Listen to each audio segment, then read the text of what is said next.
اس آیت الکرسی کو بھی شامل کیا گیا، لیکن ان تین اور صورتوں کو بھی اس میں شامل کیا گیا۔ اچھا، اس میں ہم کمپیریزن کرتے ہیں، جیسے خالص اس میں توحید ہے، آیت مبارکہ سورہ زمر کی ہے، الا للہ الدین الخالص والذین اتخذوا من دونہ اولیاء ما نعبد الا یقربنا الا الزلفیٰ، کہ ان کے نظریے کیا تھے کفار کے۔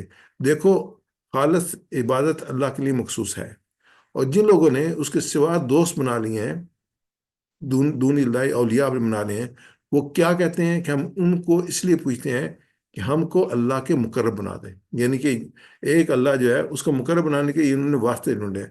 کفار مکہ کہتے تھے، اور بالعموم دنیا بھر کے مشرکین کہتے ہیں، اور بدقسمتی سے اس میں مسلمان بھی شامل ہیں، ان کے بھی نظریات، آج کے مسلمانوں کے نظریات دیکھیں تو آپ کو مسلمان ایسے ملیں گے جن کے نظریات ان سے ملتے جلتے ہیں۔ ہم دوسری ہستیوں کو عبادت کے لائق سمجھتے ہوئے نہیں کرتے، ہم دوسری ہستیوں کی عبادت ان کو خالق سمجھتے ہوئے نہیں کرتے، خالق تو اللہ کو مانتے ہیں، اور اصل معبود بھی اسی کو سمجھتے ہیں، لیکن اس کی بارگاہ بہت اونچی ہے، جب تک ہماری رسائی، اور جس تک ہماری رسائی بھلا کہاں ہو سکتی ہے، اس لیے ہم ان بزرگ ہستیوں کو ذریعہ بناتے ہیں تاکہ ہماری دعائیں اور التجائیں اللہ تک پہنچا سکیں۔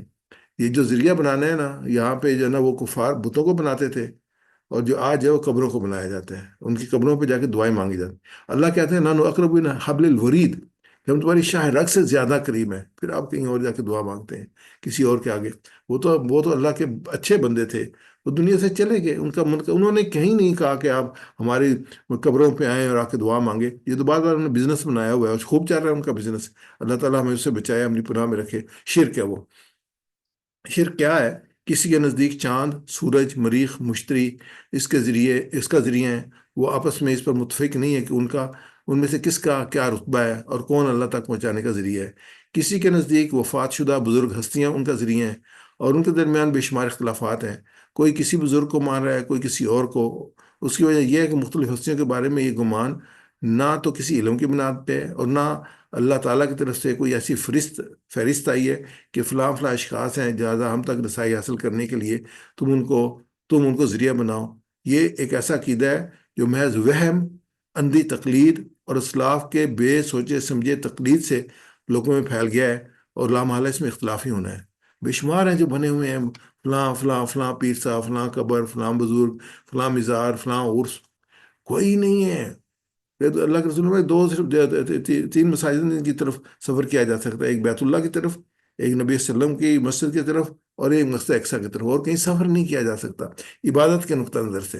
تو یہاں پہ جناب سفر بھی ہو رہے ہیں، اور جناب میلے ٹھیلے لگے ہوئے ہیں، اللہ تعالیٰ معاف فرمائے۔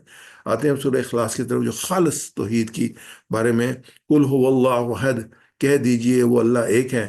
کل آپ کہتے ہیں، تو یہ قرآن پاک میں 332 بار آیا ہے، تو یہ بنا ہے کالا سے، کالا اس نے کہا، واحد ہے کالا اس نے کہا، قالو ان سب نے کہا، اور جو کل جو ہے حکم ہے، امر ہے، کالا اس نے کہا، قالو ان سب نے کہا، اس کی جمع ہے، جیسے فعلا فعلو ہم نے پڑھا ہے میں ماضی میں، کہ اس نے کیا، ان سب نے کیا، ایسے کل جو ہے نا، وہ کل کہہ دیجئے، یعنی حکم ہے کہہ دیجئے، وہ اللہ، کل یعنی تبلیغ کیجئے، کہہ دیے ہمیں یہ بھی تبلیغ کرنا ہے حکمت کے ساتھ، بہترین اندازے کے ساتھ، جیسا کہ اللہ کے رسول نے کیا۔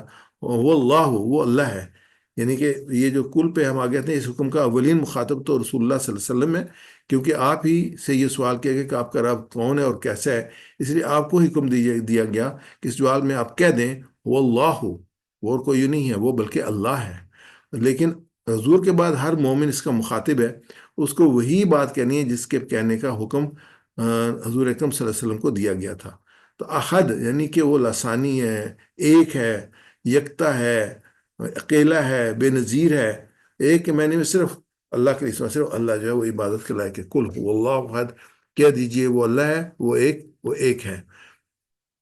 اس میں ذرا ہمیں ڈیٹیل میں دیکھتے ہیں کہ قرآن میں جگہ جگہ یہ بتایا گیا ہے کہ اللہ تعالیٰ کے بارے میں مشرکین کا کہ عرب کا عقیدہ کیا تھا۔ مثال کے طور پہ سورہ زخرف میں ہے کہ اگر تم ان سے پوچھو انہیں کس نے پیدا کیا، تو وہ ضرور کہیں گے اللہ نے۔ سورہ عنکبوت میں اگر ان سے پوچھو آسمانوں اور زمین کو کس نے پیدا کیا، اور چاند اور سورج کو کس نے مسخر کیا، وہ ضرور کہیں گے اللہ نے۔ اگر ان سے پوچھو کہ کس نے آسمان سے پانی برسایا، تو اس کے ذریعے سے مردہ پڑی ہوئی زمین کو جلا اٹھایا، تو وہ ضرور کہیں گے اللہ نے۔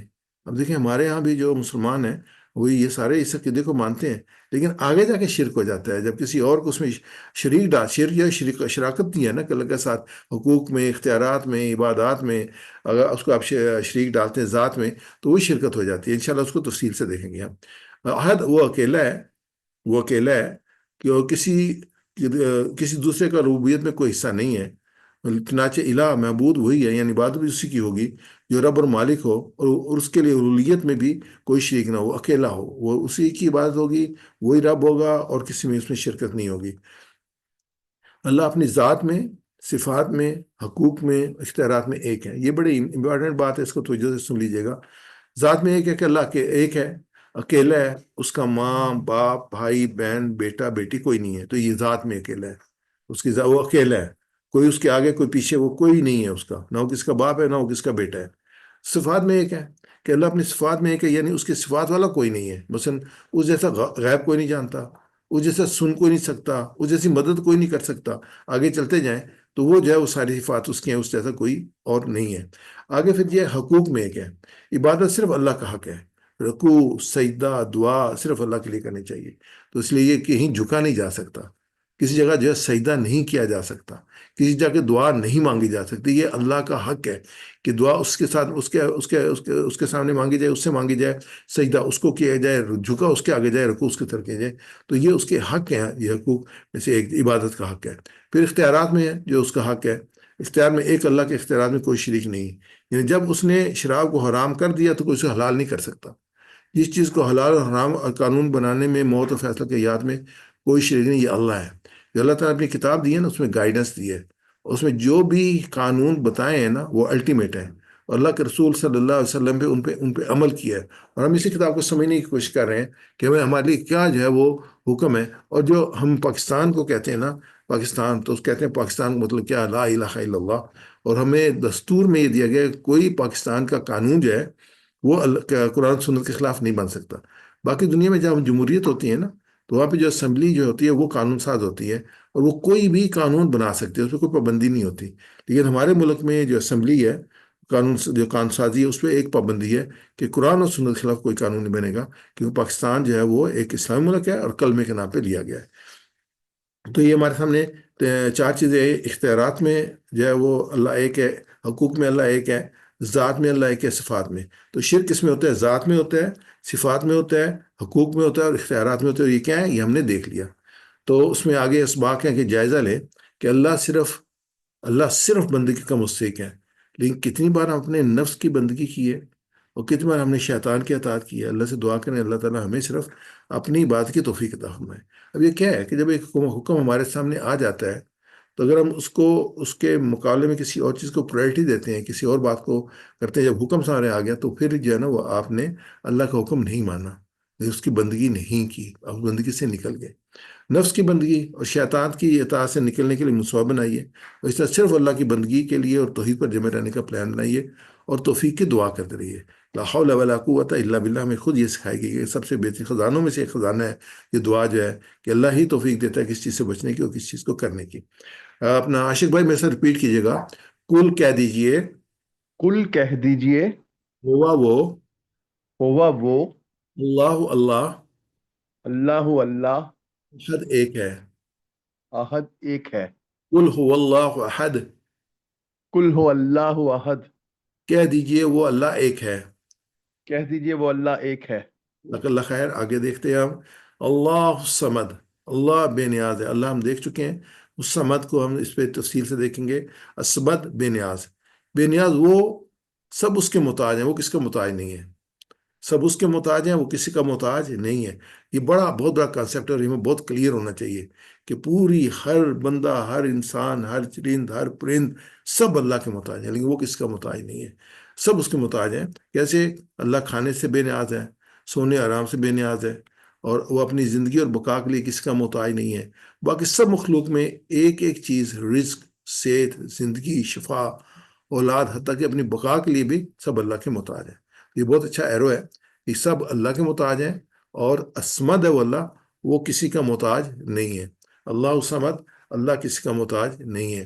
تو اس کو آگے دیکھتے ہیں. سمد جو بے نیاز، یعنی اس کو کسی ضرورت نہیں ہے، نہ اس کو نیند آتی ہے، نہ اس کو اونگ آتی ہے، نہ وہ تھکتا ہے، نہ ہی اس کو کس چیز کی طلب ہوتی ہے۔ تصور کیجئے اس وقت بھی اللہ تعالیٰ کروڑوں انسانوں، اربوں انسانوں اور بے شمار مخلوقات کی ضروریات کو پورا کر رہے ہیں۔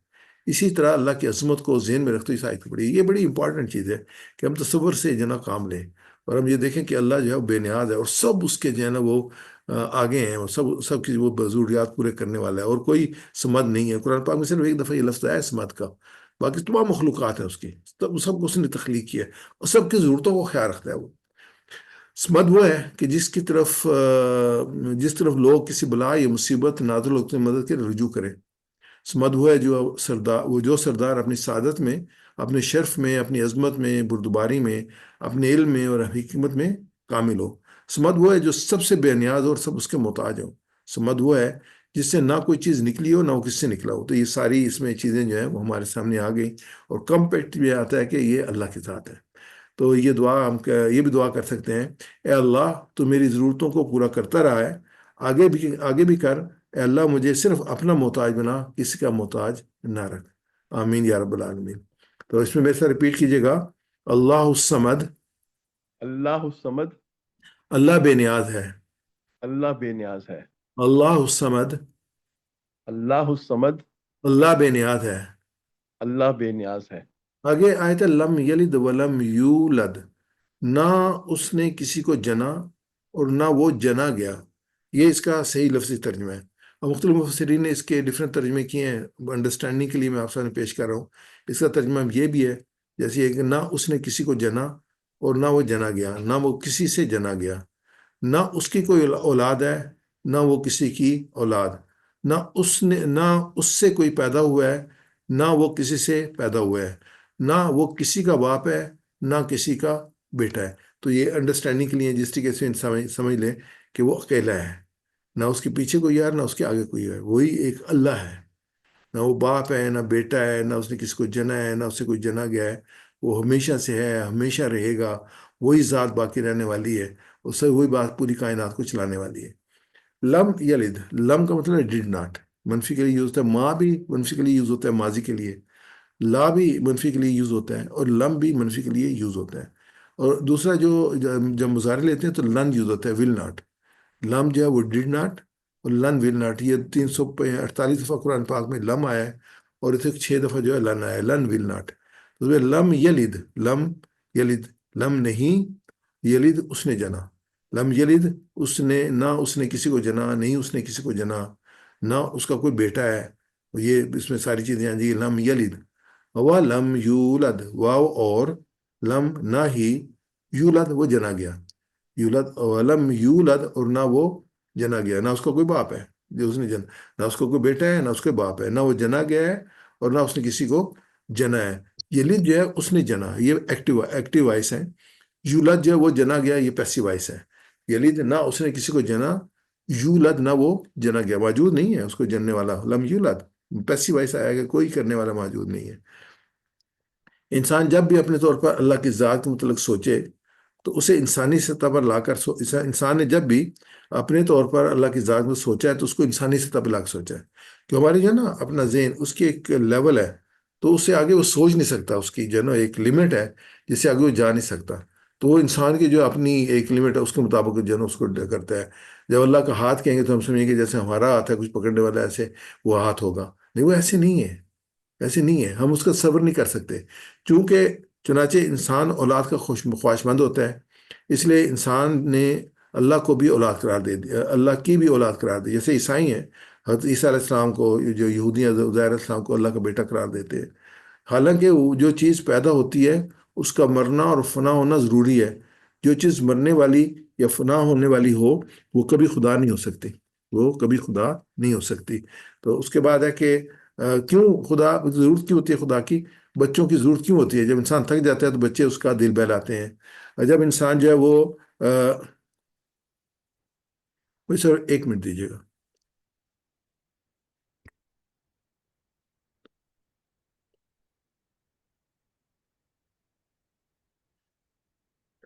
جو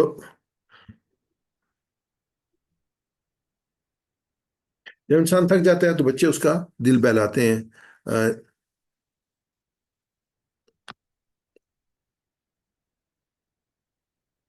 جب انسان بوڑھا ہو جاتا ہے تو بچے اس کا سہارا ہوتے ہیں. جب انسان مر جاتا ہے تو بچے اس کا کام اور نام جاری رکھتے ہیں.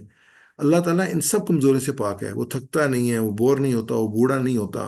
وہ ہمیشہ سے ہے. اس کے لیے اس کا کوئی باپ ہے نہ ماں. وہ ہمیشہ رہے گا. اس کو اولاد کی ضرورت نہیں ہے. ایسا ریپیٹ کیجیے گا.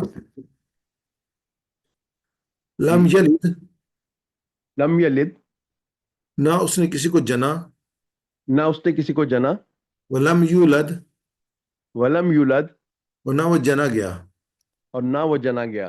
لم یلد، لم یلد، نہ اس نے کسی کو جنا. نہ اس نے کسی کو جنا. ولم یولد، ولم یولد، اور نہ وہ جنا گیا. اور نہ وہ جنا گیا. آخری آیت پہ چلتے ہیں. ولم یکن لہو کفوا احد، اور نہیں ہے اس کا ہمسر کوئی. واو اور لم نہیں، یکن اس جیسا. یکن جو ہے ولم یکن اور نہیں ہے لہو اس کا یا اس کے لیے کفون ہمسر برابری والا. کف میں نے ہم پلہ، ہم پایا، مرتبہ منزلت میں ایک دوسرے کے برابر ہونا، ایک کے اس کے مقابلے کی یا اس کے ٹکر کا جوڑ کا. کفون نہیں ہے، اس کا کوئی ہمسر نہیں ہے، کوئی اس کا برابر نہیں ہے. احد کوئی بھی. جیسے ہم رشتہ تیار کرتے ہیں نا، تو ہم کفو کا خیال کرتے ہیں. لڑکی خاندان لڑکے خاندان، تاکہ ایک لیول کے ہوں. ان کی معاشی اور معاشرتی تو مدنی حالت ایک جیسی ہو، تاکہ نباہ جو ہے اچھی طریقے سے ہو سکے. تو اس کا جو ہے وہ خیال کرتے ہیں، کف کا خیال کرتے ہیں. لیکن اللہ تعالیٰ کو کوئی کف نہیں ہے. تو لیسا کا مثل ہی شیئن، بڑی زبردست آیت ہے سورہ شورا کی. اس کی مانند کوئی شے نہیں ہے. احد کوئی اس کے جیسا نہیں ہے. ولم یقل لہ کفوا احد، اور نہیں ہے اس کا ہمسر کوئی. قل هو اللہ احد، اللہ احد جو ہے اس میں صرف ایک الگ لیا ہے، اور یہ احد جو ہے وہ کوئی کے لیے ہے. قل هو احد کہہ دو کہ اللہ ایک ہے. ولم یقل لہ کفوا احد، اور نہیں ہے اللہ کا ہمسر کوئی. تو یہاں پہ آگے ہم دیکھتے ہیں اس میں اسباق جو ہیں، دل میں اس کی عظمت ایسے چھائے کہ کوئی بھی دور دور تک نظر نہ آئے، نہ ذات میں، نہ صفات میں، نہ حقوق میں، نہ اختیارات میں. اور کیا میرے ذہن میں کوئی اور بھی ہے جس سے میں ڈرتا ہوں؟ کسی اور سے امید ہے؟ کسی اور طاقتور سمجھتا ہوں؟ دعا اللہ میرے لیے کافی ہو جا. تو یعنی میری حفاظت کر اور میری ضرورتوں کو پورا فرما. اور ولم یکن لہ کفوا احد، اس جیسا معاف کرنے والا کوئی نہیں ہے، اس جیسا دینے والا کوئی نہیں ہے، اس جیسا ہر ضرورت کا محبت سے خیال رکھنے والا کوئی نہیں ہے. اللہ کے 99 نام ہے، ہر صفت میں اس جیسا کوئی نہیں، نہ تھا، نہ ہے، اور نہ ہوگا. اس جیسا کوئی بھی نہیں ہے. میں سے ریپیٹ کیجیے گا. وَلَمْ يَقُلْ لَهُ، ولم یکن لہو، اور نہیں ہے اس کا اور نہیں ہے اس کا کفواً احد، کفوا احد، ہمسر کوئی. ہمسر کوئی. وَلَمْ يَقُلْ لَهُ، ولم یکن لہو، اور نہیں ہے اس کا اور نہیں ہے اس کا کفواً کفوا ہمسر ہمسر احد احد، کوئی. کوئی. وَلَمْ يَقُلْ لَهُ كُفُوًا أَحَدٌ، ولم یکن لہو کفوا احد، اور اس کا ہمسر کوئی نہیں ہے. اور اس کا ہمسر کوئی نہیں ہے. جزاک اللہ خیر جی. آگے ہم دیکھتے ہیں حضرت عائشہ رضی اللہ، اس کی جو سورہ اخلاص ہے اس کے بارے میں چند ایک جو ہے وہ حدیث اور لے لیتے ہیں. اس کی فضیلت کے بارے میں حضرت عائشہ بیان کرتی ہے کہ نبی کریم صلی اللہ علیہ وسلم نے ایک شخص کو کسی لشکر کا سردار بنا کے روانہ کیا. وہ جب بھی نماز پڑھاتا تو اپنی قرأت سورہ اخلاص پر ختم کرتا. پھر جب یہ لوگ واپس آئے تو انہوں نے رسول اللہ صلی اللہ علیہ وسلم کے پاس کا ذکر کیا. تو آپ صلی اللہ علیہ وسلم نے فرمایا اس سے پوچھو کہ وہ ایسا کیوں کرتا ہے. تو لوگوں نے اس سے دریافت کی. اس نے بتایا کہ اس صورت میں الرحمن کی صفات ہیں جن کی تلاوت کرنا مجھے اچھا لگتا ہے، جن کی تلاوت کرنا مجھے اچھا لگتا ہے. نبی اکرم صلی اللہ علیہ وسلم فرمایا اس کو کہہ دو کہ اللہ بھی اس سے محبت کرتا ہے. یعنی کہ اللہ کی صفات، اس کو رحمان کی صفات پسند ہے تو اللہ بھی اس سے محبت کرتا ہے. دوسری ایک حدیث ہے، ایک صحابی نماز کی ہر رکعت میں سورہ اخلاص پڑھتے تھے، کوئی اور صورت. رسول اللہ صلی اللہ علیہ وسلم نے ان سے سوال کیا کہ وہ ایسا کیوں کرتے ہیں. تو انہوں نے کہا مجھے اس صورت سے بہت محبت ہے. تو رسول اللہ صلی اللہ علیہ وسلم آیا، اس صورت کی محبت سے، اس صورت سے تمہاری محبت نے تمہیں جنت میں داخل کر دیا. اخلاص، اللہ کی توحید بیان کی گئی جسے مجھے اچھی لگتی ہے. نوٹ کیجئے کہ اللہ کے رسول صلی اللہ علیہ وسلم نے سورت سے محبت کا ذکر کیا، نہ کہ بار بار پڑھنے کا. ہمیں اس سورت سے محبت پیدا کرنے کی کوشش کرنی چاہیے. یہ محبت کیسے آئے گی؟ بار بار جو یاد کرنے سے. ہم یاد رکھیے کہ اللہ ہمارا خالق ہے، رازق ہے، رب ہے، سب سے بڑا محسن ہے. وہ ہمیں مسلسل دیتا چلا جا رہا ہے، ہمیں 70 ماؤں سے زیادہ محبت کرتا ہے۔ یہ اگر ہمارے ذہن میں رہے گا تو ہمیں ایک اللہ کے ساتھ محبت اور پیار پیدا ہوگا، تو پھر ہمیں جو ہے وہ سورہ اخلاص سے بھی اسی پیار پیدا ہوگا، پھر کیوں نہ اس کا بار بار ذکر کریں، اور پھر وہ اس طرح جیسے کہ اللہ نے سکھایا سورہ اخلاص میں۔ شرک کی اور دوسری گمراہیوں کی گندگی اور گمراہی پر غور کیجئے، اور اللہ کا شکر کیجئے کہ اس نے صاف پاک سچی بات ہم تک پہنچا دی کہ اس کائنات کا مالک کون ہے، کیسا ہے، ہم سے کیا چاہتا ہے۔ اگر خدا نہ خواستہ ہمیں یہ پیغام نہ ملتا تو میں خیالات کی گندگی اور گمراہی کے ماحول میں پریشان رہتا۔ اس لیے کوشش کیجئے کہ توحید کی صورت کے پڑھتے وقت دل شوق، محبت اور عظمت سے بھرا رہے۔ اور ایک یہ بھی ہمارے ذہن میں ہونی چاہیے کہ جن تک یہ پیغام نہیں پہنچا، ہم تک الحمدللہ پہنچ گیا، ان تک ہم پہنچانے کی کوشش کریں احسن طریقے کے ساتھ، اور ایک اللہ کے پیغام کو پھیلانے کا بھی پہلے پلان بنائیں۔ اب آگے ہمارا جو سیکنڈ پارٹ چلتا ہے گرامر کا، اس میں ہمیشہ کہتے ہیں کہ آپ جو ایک سانس لے لیں، گہرا سانس لے لیں اور کہیں ربی زدنی علما،